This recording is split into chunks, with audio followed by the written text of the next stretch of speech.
नमस्कार मित्रांनो, स्वागत आहे तुमचं आमच्या युनिक संवाद या पॉडकास्टमध्ये. आज आपण चर्चा करणार आहोत आय टी क्षेत्रातील आजच्या काळातील गरज या विषयावर. आम्ही म्हणजे मी मेघा सुमंत आणि मी श्रद्धा गुणे तुम्हा सर्वांचं या पॉडकास्ट मध्ये स्वागत करतो. श्रद्धा, गेली 15 वर्ष तू या क्षेत्रात काम करतोस. I T trainer, software developer अशा वेगवेगळ्या प्रकारच्या भूमिकांमध्ये तू काम केलेस. तर तुला काय वाटतं, सामान्य लोकांना आय टी क्षेत्राची कशी गरज आहे? काही या विषयावर तू तुझं मत सांगू शकशील? धन्यवाद मेघा, मला इथे येऊन खरंच खूप आनंद झालेला आहे. हो, मी गेली 15 वर्ष आय टी ट्रेनर म्हणून काम करत आहे. तसेच मी त्याच्या आधी सॉफ्टवेअर डेव्हलपर म्हणूनही काम केलेलं आहे आणि डेटाबेस ऍडमिनिस्ट्रेटर ह्याही भूमिकेमध्ये काम केलेलं आहे. सो विविध भूमिकांमध्ये मी आतापर्यंत बरंच काम केलेलं आहे. मला असं वाटतं, मला या विषयावर बोलायला नक्कीच आवडेल. मला असं वाटतं की आजच्या काळात आय टी क्षेत्र कुठेही मागे नाहीये. प्रत्येक क्षेत्रामध्ये आय टी क्षेत्राची गरज ही आहेच आणि राहणारच आहे आणि वाढतच जाणार. हो ना, म्हणजे मी सुद्धा आय टी ट्रेनर म्हणून खूप वर्ष या क्षेत्रामध्ये काम करते. अगदी इंजिनियरच नाही तर सामान्य गृहिणी सुद्धा या आय टी क्षेत्राचा वापर आपापल्या कामांमध्ये करत. अगदी साधं उदाहरण सांगायचं झालं ना, तर आजकाल ऑनलाईन शॉपिंग करतात गृहिणी किंवा टॅक्सी बुकिंग करतात. या सगळ्यासाठी सुद्धा आय टीची गरज आहेच ना. अगदी बरोबर, या सगळ्यांसाठी आय टीची गरज लागतेच. आणि हे शक्य कशामुळे झाले, म्हणजे विविध ऍप्स जे आपल्याला आजकाल मिळाले आहेत.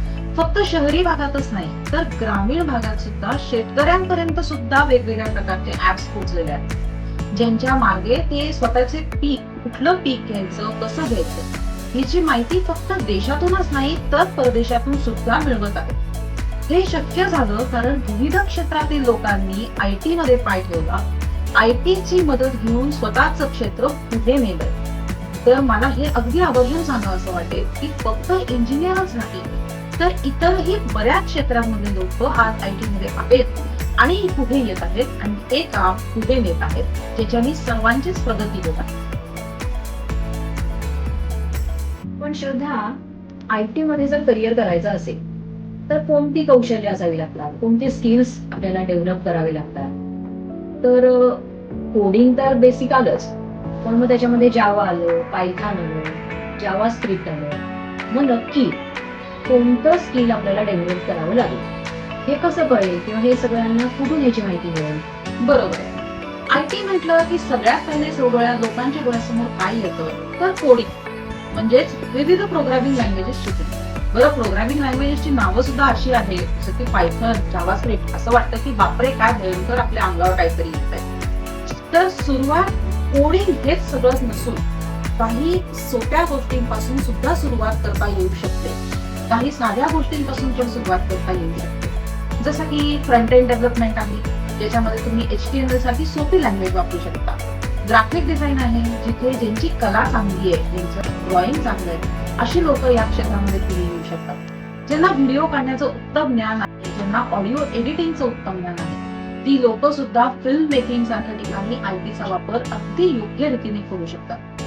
म्हणूनच या क्षेत्रात यायचं असेल तर सुरुवात सोप्यापासून सुरुवात करून आपला कल कुठल्या बाजूला आहे ते ओळखून आपण या क्षेत्रामध्ये आपलं जाऊन बसवू शकतो आणि पुढेही योग्य रीतीने जाऊ शकतो. पण मला काय म्हणायचंय की इंटरनेटवर इतके व्हिडिओज उपलब्ध आहेत, पण यातून आपल्याला नक्की हवे असलेलं स्किल कसं डेव्हलप करायचं हे खूप जणांना हा खूप मोठा प्रश्न असतो. पण मला असं वाटतं की हे स्किल सांगणारे जेवढे व्हिडिओज इंटरनेटवर उपलब्ध आहेत त्यातील नक्की कुठून सुरुवात करायची, कशी सुरुवात करायची, याबद्दल काय तुला सांगता येईल?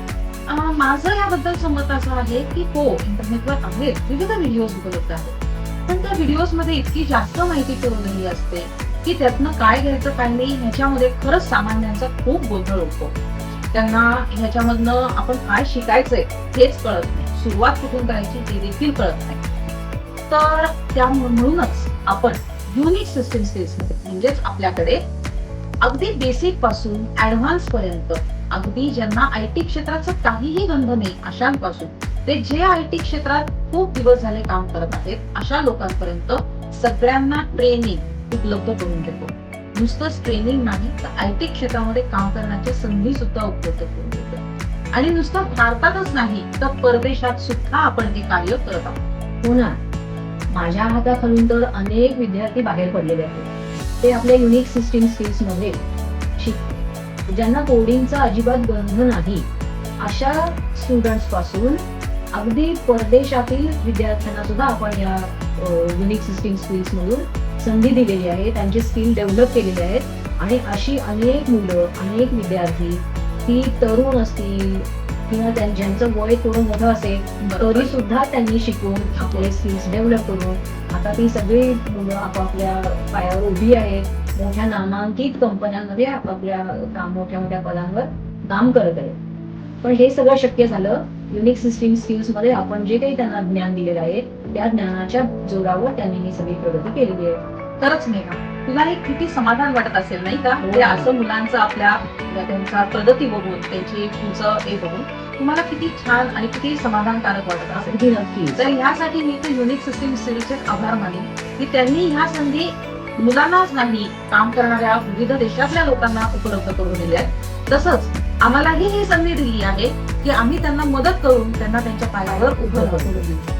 तर मित्रांनो, तुम्हालाही या क्षेत्रामध्ये जर करिअर करायचं असेल, तुम्हालाही तुमचं स्किल्स डेव्हलप करायचे असतील तर नक्कीच युनिक सिस्टीम स्किल्स मध्ये या, भेटा, थोडंसं कौशल्य आत्मसात करण्याची तयारी दाखवा आणि या क्षेत्रामध्ये आपला भक्कम पाया मजबूत करा. पुन्हा भेटूया अशाच एका दुसऱ्या युनिक संवादामध्ये.